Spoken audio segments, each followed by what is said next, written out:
नंद की आनंद भयो जय कन्हैया लाल की।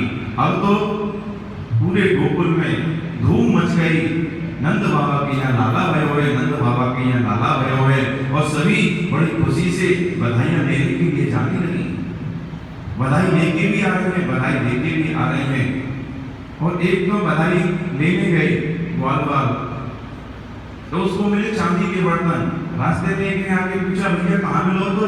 भाई हमको तो चांदी के 5 बर्तन मिले हैं नंद बाबा के यहाँ से। तो वो कह रहे तो चांदी के बर्तन मिले, हम तो सोने के बर्तन लेके आए थे। भाई सोने के बर्तन कहाँ मिल रहे भैया? भाई 2 नंबर के गेट पर सोने के बर्तन मिल रहे हैं। और वो चांदी के बर्तन ने वही फेंक करके गया सीधा 2 नंबर के दरवाजे पर, वहां से सोने के बर्तन लेके आया।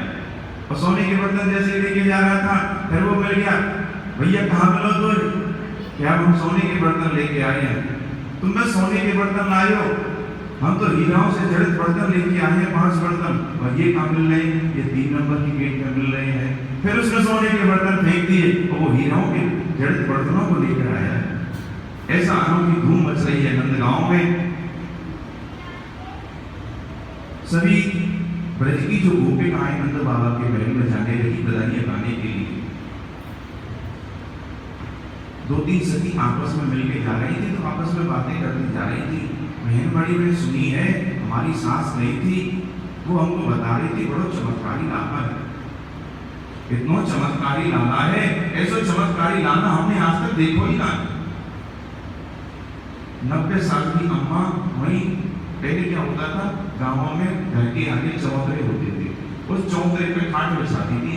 बड़े बूढ़े की खाट घर से बाहर ही रहती थी चौतरे पे। अभी उनके गाँवों में तो, सिटियों में तो है ही नहीं जगह, चौतरा कहाँ से आ रहे हो? यहाँ तो अपनी गाड़ी खड़ी करने के लिए भी नहीं है। तो चौतरा पे खाट बिछा रखी अम्मा ने, वो सो रही।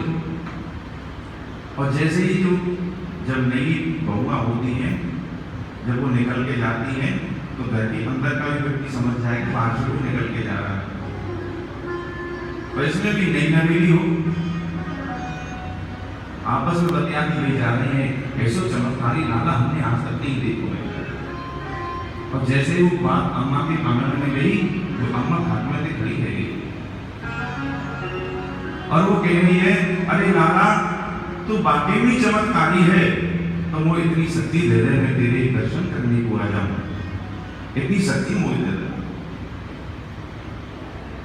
और जैसे ही अम्मा ने ये प्रार्थना करी, ना जाने भगवान ने ऐसी कौन सी शक्ति प्रकट कर दी, वो अम्मा तुरंत खाट में से खड़ी होकर अपना डंडा लेकर नंद महल की ओर पहुंच गई। और नंद महल में आनंद हो रहा है, सभी ग्वालवाल बाबा नंद को नचा रहे हैं।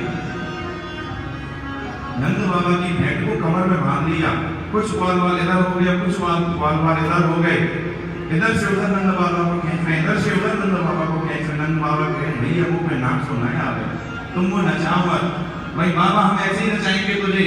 कुछ ग्वालवाल इधर से खींचते, फिर ग्वालवाल इधर से खींचते, बाबा बीच में रई की तरह घूम जाते हैं, भाई देख बाबा कितना अच्छा नाच रहे हो, ऐसा आनंद आ रहे हो।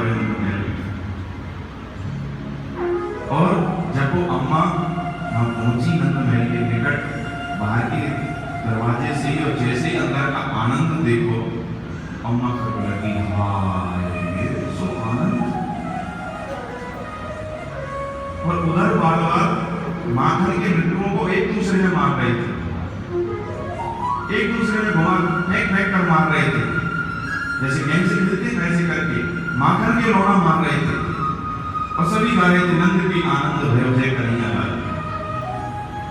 अब एक बार में वह माखन का लोना नंद बाबा में मारना चाहे, और नंद बाबा तो उस फेंटा में बंधे थे, और जैसे ही नंद बाबा में मारा, वो बोला नंद बाबा को मेरा फेंटा खींच, और वो सीधो बोला, यह अम्मा कर रही हाय, सीधो आयो और गटक अम्मा के पेट में चले हो।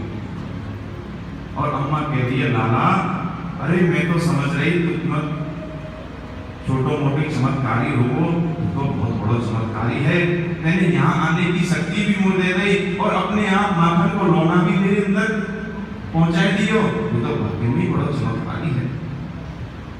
जब बुढ़ापे में उनके दांत उखड़ जाते हैं, स्पेस ज्यादा हो जाता है, मुंह को खोलेंगे स्पेस ज्यादा हो जाएगा, छोटे छोटे लड्डू बनते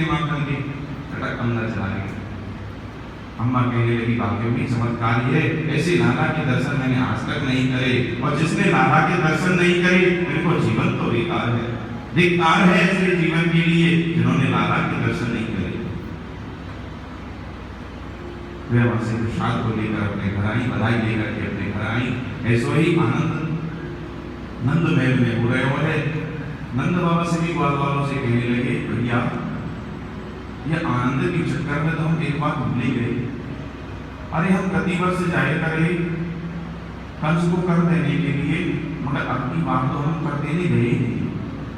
सभी ग्वाल वालों से कहा कि तुम यहाँ रह करके महल की रखवाली करना, लाला को ध्यान रखियो, और मैं जाकर के कंस को कर दे आता हूँ। यदि कर नहीं पहुंचेगा तो कंस यहाँ का राजा है, पहले प्रजा राजा को कर दिया करती, छठा अंश दिया करती। तो नंद बाबा कर देने के लिए बना रहे हैं, और जैसे कंस के पास पहुंचे और कंस को शुभ समाचार दियो। कंस से कहा, महाराज मेरे यहाँ 85-85 वर्ष की आयु में लाला भयो। और कंस बड़े जोर से ऐसा, क्या कह रहे हो नंद बाबा, तुम्हारे यहाँ लाला भयो है? अरे ये तो बड़े आनंद की बात है, तुम्हारा लाला जुग जी है। कंस भी ये कह रहा है तुम्हारा लाला जुग जी है, ये तो बड़ी खुशी की बात सुनाई तुमने नंद बाबा। अब जैसे नंद बाबा कंस के पास जा रहे तो वसुदेव जी की नजर पड़ गई थी, और वसुदेव जी ने देख लिया कि नंद बाबा यहाँ पे पधारे हैं, मैं अपने लाला को इनके यहाँ छोड़ के आया हूँ, और ये यहाँ पधारे कंस के यहाँ, और कहीं इन्होंने बता दी कि मेरे यहाँ लाला भयो है और कोई लाला है, तो ये कंस छोड़ेगा नहीं। वसुदेव जी चिंता कर रहे हैं, मणि मन इतनी चिंता में विलीन हो गए, इंतजार कर रहे हैं।